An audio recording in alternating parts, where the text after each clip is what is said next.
This is my Waterphone. I had this built in 2015. There's a little bit of corrosion happening on one of the, right here, but for the most part, it's in pretty good shape. It's still sealed. It's, well, let me just demonstrate. So what you do is you pour in a little bit of water. It's good to use sterile water or like a, some kind of water with like no minerals in it, so there's no buildup. So you add a little water in there.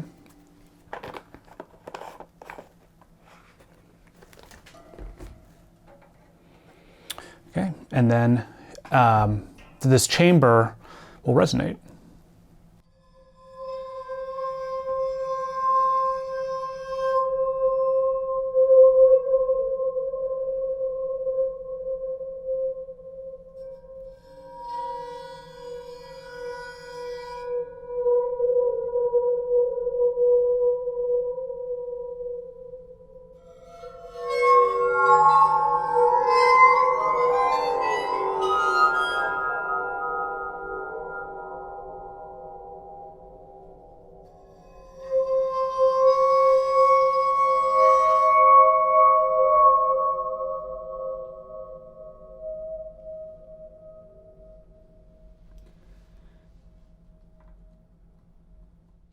Now the tuning on these are kind of interesting. It's a little bit atonal, so it kind of goes up and down. But there's no real tuning. That's the whole point.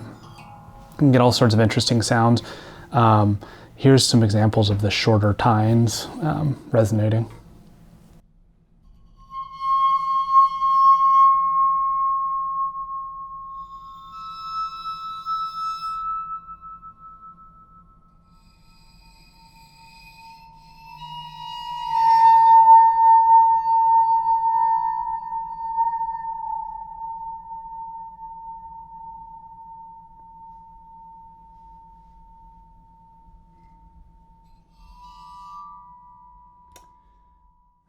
One other aspect of this instrument is the resonance inside this chamber.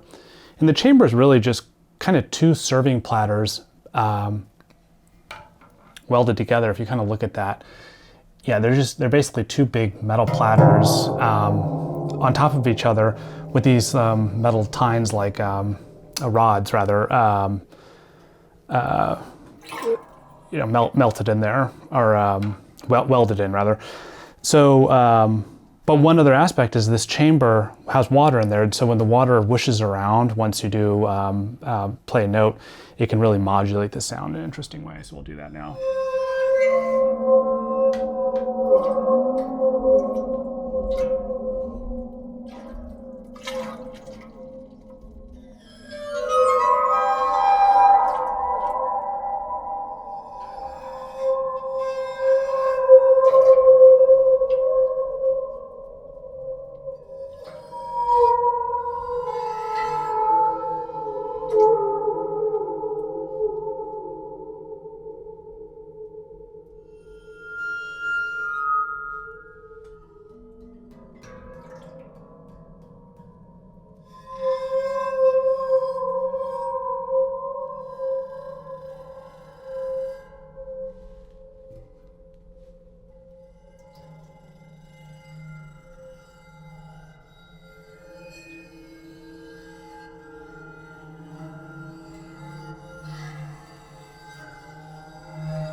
What I love about this instrument, it's so dynamic in how you can play it. So you can play it like it's a horror movie, which is the classic is like,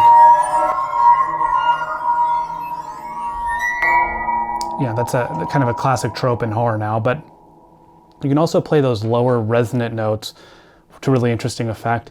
And you can also almost play it in tune. If you play individual notes and you just have those play, they can actually sound not kind of that classic Waterphone horror trill. It can be a little bit more ambient, like I just showed.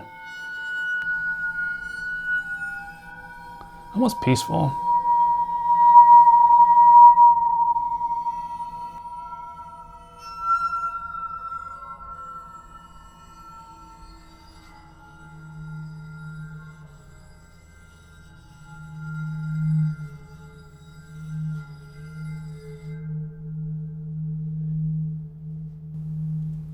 So that's the Waterphone. Yeah, like I said, I had it built 2015, and it's a larger version, so it's kind of like the base version of the Waterphone. It's a little bit heavy. As you can see, I'm resting a lot, and I may have put in a little bit too much water in there, so it's not resonating quite as much as it may maybe it can, but it is a hefty instrument. What I love about it, though, with this larger version is the bass response is really cool. So I think it's worth it. And it's a fun instrument to look at. It's all spiky. And yeah, it's one of my favorite go-to instruments in the studio. I've used it on soundtracks and a lot of like sound effects. And I just play around with it. Yeah, hope you liked it.